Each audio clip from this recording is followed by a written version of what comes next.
Welcome back. It's the first off, it's WBS TV, and Baguma Thinkasive Richard. I'm standing in for Peter Chivazo this evening. Thanks for staying with us. We are focusing on the East African community. The East African community, we had the forum today, and the Council of Ministers, I understand, is coming up. And the theme is my home, my business. That this region, the 5 countries, plus whoever will come on board, should be my home. I should be able to go to Bujumbura or any other town, and it is as home as in Kokonjeru in Barara, which is my home. That I should be able to go to Kitale or Mwanza, and it's my home. But it's also my business. That the success of the project of the East African community should be my personal business. Now, we are examining that theme. Before we went for the break, Charles Romshana had very interesting submissions. I want to first come to you, Deputy Secretary General, Honorable Jessica Erio. If they can also handle this, yeah. What product do we have? Yes. I'm looking at my Uganda, yes, other than grasshoppers. Yes. Now, what product do we have that we are selling to the market? And that's what we are going to examine. Can we only keep looking at ourselves as Uganda, or do we need to transition and look at ourselves as the East African region? Is it just a political project, or does it go beyond politics? Honorable Erio. Thank you very much, Richard. I would like to disassociate myself with many of the allegations made by Honorable Charles Romshana, and I don't want him to interrupt me from my discussion here. I would like to thank you for this question. East Africa, my home and my business. This is what we want to see. This is what we want to achieve. And this is what is enshrined in the treaty, and particularly in the Common Market Protocol, where the Common Market Protocol clearly outlines 4 freedoms: the free movement of persons across our borders, free movement of labor, free movement of services, free movement of goods, and the right of establishment and right of residence.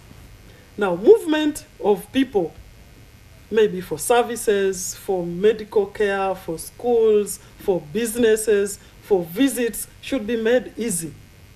We should not go through rigorous travel processes, getting visas, getting roadblocks and things like that. We should be able to move freely. We have relatives across the borders. We have businesses across the borders. We should be able to reach there.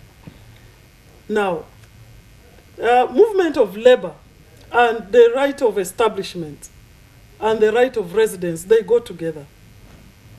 Because you cannot aimlessly move from Adjumani, where I come from, and go and settle in Turkana. What are you going to do there? What you need to do is to identify what you have to do.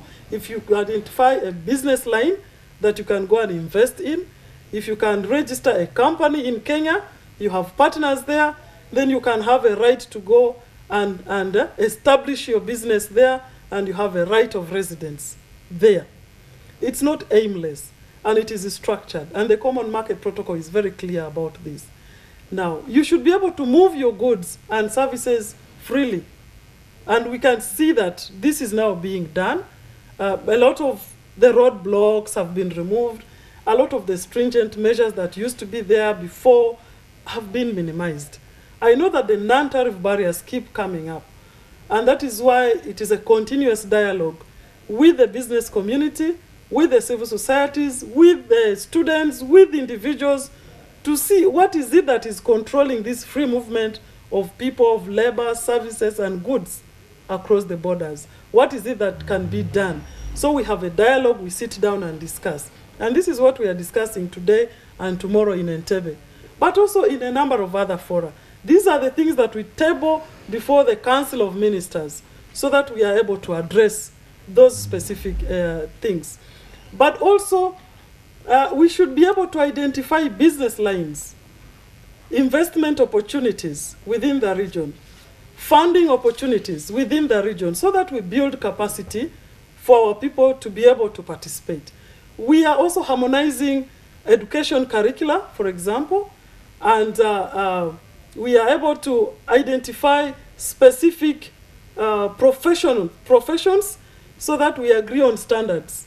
Once we agree on standards, you qualify from Makerere University, you should be able to go and work in Dar es Salaam. You should be able to get employed in Kigali with your degree from Uganda, and vice versa. So there are a number of programs that are going on in terms of harmonization of education standards, of curriculum review, of establishing centers of excellence. We are working on implementing the industrialization policy. We are focusing on the SMEs because most of our people are involved in agriculture, but in small and medium enterprises. What is it that can facilitate these small businesses and help them to grow? What is it that we can do? We bring them together. We have exhibitions for the SMEs. We just have an exhibition which is continuing in Nairobi, ending today, on packaging industries. I'm happy to say that there were 150 exhibitors in Nairobi on issues of packaging. A lot of them from Europe.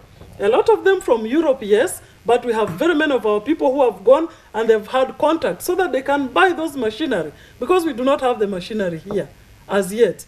But we're also promoting innovation, research and development. We are having, every year we have a forum with institutions of higher learning, research institutions, and business communities. And Andrew Luze here is part of organizing this, together with the Inter-University Council for East Africa. We identify specific areas, specific individuals, bring them together, have a think tank, discuss these issues, and see what is it that we can do as a community. What is it that governments should do to facilitate these activities? So the ESC there's so much that is happening every day. In the health sector, we have a lot of discussions on what needs to be done. As I speak now, we are establishing a health research commission. We're establishing a science and technology commission because we think that we need to build our technologies at home. We are working on the East African Energy Master Plan, and most of this we want to promote renewable energy. We are going to set up a center for renewable energy and energy efficiency, because we know that business cannot flourish, innovation and industrialization cannot work without energy. Besides the road infrastructure, the railway infrastructure that my friend Charles here says is not there, but we are identifying which ones are the priority roads that must be put in place. And I remember now what he said earlier on. It is not at the regional level that we fund the roads at the moment. We identify the infrastructure, we agree on the design, but the specific partner states have to fund the sections in their country. But we are working towards establishing a fund at East African level so that the ESC should be able to now come and fund some of these programs. So at the ESC, we agree on the frameworks. Implementation is done at partner states level. So that is why our budget, yes, is 30% by partner states, but we'd like to see, even at national level, a lot of the budget going to this regional infrastructure so that it can facilitate the integration process. The integration process is private sector led. We'd like to see the private sector flourish. We'd like to see students graduating and going into business, going into research themselves, and get together. How do we facilitate this? And that is why we even talk with the students. We have a platform for the youth out of the students from the universities that have understood the integration process, that participate in the debates annually on the integration process. And these are very lively debates from our students, and I'm very happy for that. So there are a number of people who are actively participating in the integration process as of now, but I really pray that more and more people take interest to follow up what is happening, to ask questions, to make proposals. And this is how we want it to be. We want to listen to the people. We want to get their proposals and see how best we can do them. We don't want to leave it only to government. Richard. Let's listen to the private sector. Because you see, this thing that it is private sector led. And I'm coming to you, Executive Director for the Business Council, the East Africa Business Council. It looks like the governments are running away and leaving you the burden. But it probably is difficult for you because you have to be diplomatic and, you know, and not offend your friends in the East African Community Secretariat. But there are many barriers. There are difficult mindsets. And the examples are many. Movement of labor is very difficult in this region. There's no question. So how do you get the best brains from one place to the other to promote your business? We have had squabbles endless over Mombasa Port, over goods delaying, over discrimination. We have had difficulties just over planes going to one's place and this one discriminating and this one having unfair practices. Surely, this cannot help the private sector to lead this integration. It is. I do agree. I think the biggest challenge the community is facing right now is the commitment. Commitment at all levels. For example, look at the non-tariff barriers. Out of the 33 NTBs existing right now. NTBs meaning? Non-tariff barriers. Okay, not tuberculosis for the Yes. clarity. Yes. We have 33. Yeah, 30 of them, if you are committed to the integration process, you can eliminate them by Friday next week.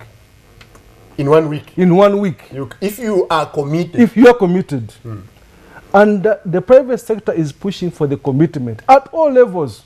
It does not look at the presidential level, but we need it at all levels. Which are the other levels, apart from the presidents? We have the president, we have the ministers, we have the implementers themselves, the revenue authorities, the bureaus of standards, harmonization of standards. Most of the issues people face when they are crossing borders are the harmonization of standards, harmonization of domestic taxes. It's still a challenge. I agree. If we are committed to this integration, we shall see labor moving. I'm telling you, there's an example which I always give. One company was putting up a power plant in Kikagati and in Songezi. You know, my grandfather is buried in Isinji Road, so Yes. that's my home. The same company, the workers could not have accommodation on Tanzanian side. So they got accommodation on the Ugandan side. Every morning, for a full month, when they were crossing to go and construct, they were being charged $200 per day, per work. And that's for the what? Permit? What is that? It's a CTA, What is Certificate CTA? of Temporary Assignment. Gosh. And to remove that, you have to go to Dar es Salaam. That will be resolved. Okay. And the joking matter was that the manager told the immigration officers, I see you moving with your girlfriends Across the board. across borders from Uganda to Tanzania. But they don't. Do you charge them CTA? No, that's not a temporary assignment. It is a temporary assignment. Oh, that is serious. So, I think, yes, we are moving as a region. There's progress moving, but the pace has to be, we need the space to move. We are late. I know, moving an engineer from Uganda to Tanzania or to Burundi is a challenge. It is. It's still a challenge. But, as I said, achievements have been made, but a lot has to be done, and the pace has Where to have be. they been made? In moving which doctors? Okay, so let's get to because there are many things that are happening according to Honorable Erio. There are also many things that are not happening. Now, one of the things that was talked about today at the forum is going forward. We have a lot of influence depending on what the agenda of the globe is. We had the Millennium Development Goals. We thought 2015 was a magic year. We would have achieved everything. We haven't. Now we are starting on the Sustainable Development Goals. One of the things that is being talked about seriously is the question of peace and conflict prevention.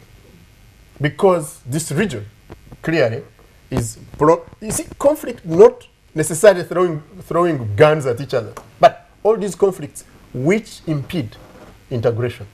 And we need to focus on that. And Charles, in his talk, went to FDLR and went to South Sudan. Those are wars. That's the highest level of conflict. And we need to focus on this. And we'll do that when we come from the break. Don't go away, dear viewer.